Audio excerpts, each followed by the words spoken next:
Introducing the remarkable archetype, the dangerous gentleman. With a demeanor that commands respect and a hint of potency, he embodies strength tempered by virtue. Though his capabilities could veer towards danger, he channels his power for noble causes, serving others and safeguarding those in need. Rooted in a profound love for both God and humanity, he navigates life with discipline and purpose. In his presence, one witnesses the harmonious blend of power and benevolence, a testament to the true essence of masculinity. Step into the world of the dangerous gentleman, where strength is wielded for righteousness, and discover a captivating embodiment of honor and valor.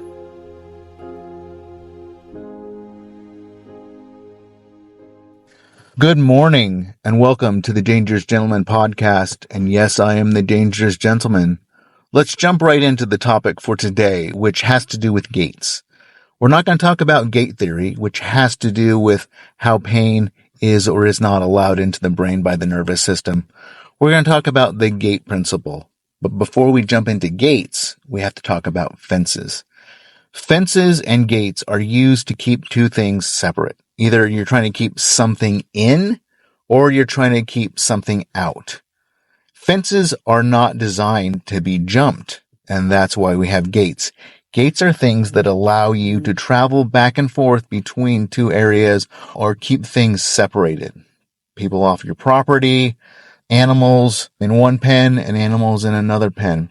And if you ever grew up in the country or grew up on a farm or traveled down old country roads and your parents were reasonable parents, they taught you a lesson, or if you had common sense, you could figure this out. And that is when you come across a gate and it's closed and you're trying to get to the other side, there's a couple different ways you can approach it. There's that gate. If you know you're allowed to be on the other side, you can open that gate, drive through it, and then what do? You always leave a gate how you found it. So if you drive through that gate and you just keep on driving and you leave the gate open, you have violated the gate principle. And that is, if the gate was shut, you leave it shut. If it's open, there's usually a reason that it's open, so then you leave it open. If the gate is locked, that's a whole separate issue. If the gate is locked, that means that you have to have the key to get through it. And if you don't have the key, or you don't have the means to unlock it, you're not supposed to be on that other side of the gate. And if you try to get through to that other side, you are again violating the gate principle. Okay, but if you have the key, you unlock it, open the gate, drive through, and then you relock the gate because there's a reason that gate was shut and there's a reason why that gate is locked. And that's common sense. Like I said, if your parents raised you right or if you grew up on a farm with animals, you learn these kinds of common sense lessons. Leave things how you found them to the best of your ability. Okay? And it drives me crazy. And I know that I'm not going to be speaking just for myself because I know it bugs other people too, that things like shopping carts, they should be taken back to where they were. You don't fill up your shopping cart, wheel it out to your car, and then leave it in the parking lot. If I saw that, I want to punch them in the face. That is not okay because not only is it disrespectful to the property owner, it's also disrespectful to anyone who's coming behind you that wants to try to park in that parking spot.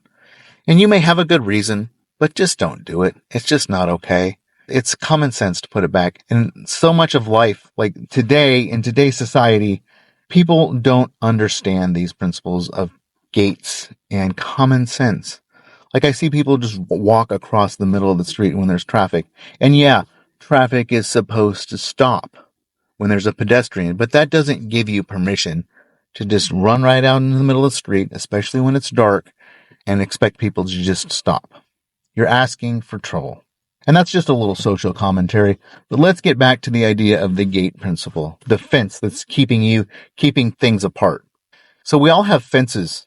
We're going to get a little analytical here or metaphysical or whatever you want to call it. Like fences keep us locked in or locked out. And that can be in the idea realm too. We can get locked in our head. We can get stuck in our thoughts. Whatever those thoughts are, whatever it is that are limiting you. It could be in your business. It could be in your marriage. It could be in your relationships. It could be in your health, but there's a fence. But the reality is that every fence, if it's properly built, has a gate in it. And those gates, some of them are open and some of them are closed and some of them are locked. And our goal, our desire is if we're trying to get from one place in our mind to another place in our mind, or from one place in our life to another place in our life, we have to find those gates. And when those gates are open, we walk through them. When those gates are open, we don't shut those behind us to keep other people from being able to go through those same gates. We don't try to hide them. We don't try to keep other people from getting through, because some of those gates are meant to be open. Some of those gates are meant for everybody to be able to walk through. Okay. And then there are some gates that are closed, and those are meant to be opened by you and then closed by you, because there's a reason that they're closed. It's because they're not necessarily for everybody, because it takes a little work to get through them. And the benefit doesn't come in just walking through an open gate. The benefit comes when you learn the lesson that comes from opening the gate and then shutting the gate. And then someone else gets to come behind you and they get to learn the lesson of opening the gate and shutting the gate. For instance, hard work, discipline, structure, good habits, all of these things are like closed gates. If you come up to the fence and you're trying to get to the other side, let's say you're trying to lose weight, there are certain things that are available for everybody, that anybody and everyone can do, and those are open gates. And then there are closed gates, which is learning the right way to eat, putting in the work, getting up early, hitting the gym. There are principles in business that are closed gates, that are lessons that have to be learned. Okay? And so you have to come up to those gates and you have to open the gate and you have to learn that lesson, put in the work, walk through the gate, and then you shut it. You don't want to leave that open, because then the person that comes behind you doesn't get the value of learning and opening that gate. And there are other gates that are locked. And those are the really valuable lessons that have to be, because they're locked, they have to be unlocked. And you have to somehow gain permission from whatever entity or whatever it is that has that gate locked. You have to gain permission to open that gate, walk through it, and then you shut it, and then you lock it behind you. And so sometimes there's the work of opening the gate and walking through. And sometimes there is another level that you have to go to, which is getting that permission to walk through that gate. That permission has to be earned. So there's open gates that you just walk back and forth freely through, and you leave those gates open for people.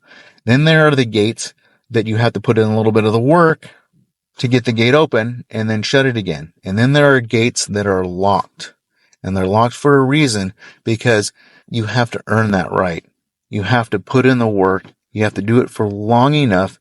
You have to earn some quote unquote street cred, or whatever it is that lesson, there has to be a price that is paid in order to earn the permission to get through the locked gate. You shouldn't leave that gate open either, because again, the person that comes behind you will only learn the value and the experience and everything that they need to get through that gate by doing the same work and gaining the same permission that you have. Leveling up. As you go through the gate, you're leveling up. So go through all the open gates. Sometimes an open gate isn't necessarily the best way to go, because that's the easy way through. So sometimes you want to get where you actually really want to go. Sometimes the open gate doesn't get you where you want to go. Sometimes the open gate just gets you into another random empty field. But the gate that you actually want to get to, the space you actually want to get to, you have to go through the closed gate, which means you have to put in a little bit more work. And then sometimes even the closed gate isn't where you want to go. Sometimes you want to get through the locked gate. Sometimes it's the locked gate that gets you where you want to go. So you have to put in the work, and you have to earn the right and gain the permission to walk through that door. Now, this principle applies in all kinds of areas. It applies to business. So there's some relationships that are just easy, and that's great, and those are cool. There are some relationships that you have to put in a little bit of work in, and that's the closed gate, but those relationships are worth it. So you decide you want to open that gate and close that gate. And there are some gates, some relationships that are so valuable that you have to put in enough work over time to gain permission to get through that gate and to get into and earn that relationship. And those relationships, getting through the locked gate in a relationship or any situation in your life, generally speaking, where you really want to get. Do we really want to get where everyone is going? Or do we want to get somewhere that other people aren't going? To start off with, pick some open gates. Pick the easy stuff, right? And leave those gates open. But as you progress, look for some of those closed gates. Walk through them. And then you don't lock the gate. The thing is you don't lock a closed gate if there's no lock on it, because you still want other people to come through it. But now you've earned the ability to help other people come through that closed gate. But you still want them to learn that lesson. So they come up to the gate and you say, oh yeah, you just got to open it and walk through, but make sure you close it behind you. These are all principles that I learned when I was a kid, and I didn't figure out how they really applied to other areas of my life until I got much older. And so walk through the open gates, look for some of the closed gates, and then gain permission to get through some of those locked gates and put in the work. I guarantee you it's worth it. I hope you enjoyed listening to this as much as I enjoyed saying it, and I will talk to you next time. So if you like this content, please give it a rating, a review, and share it with your friends. Also, if you'd like to learn a little bit more about me and what I'm all about and what I can maybe do for you, check out my website at thedangerousgentleman.org. That's thedangerousgentleman.org. Thank you for listening.